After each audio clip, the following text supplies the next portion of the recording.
ఆదిలాబాద్ జిల్లా బోధ్ నియోజకవర్గంలోని ప్రకృతి అందాలకు ప్రతీకగా నిలిచిన పొచ్చేర జలపాతం మళ్లీ జలకలను సంతరించుకుంది.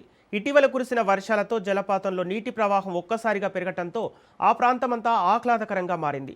గత కొన్ని రోజులుగా వర్షాభావంతో వెలవెలబోయిన పొచ్చేర ఇప్పుడు ఉప్పొంగుతూ సందర్శకులను విశేషంగా ఆకట్టుకుంటోంది. జలపాతం అందాలను తిలకించేందుకు పర్యాటకులు పెద్ద సంఖ్యలో తరలివస్తున్నారు.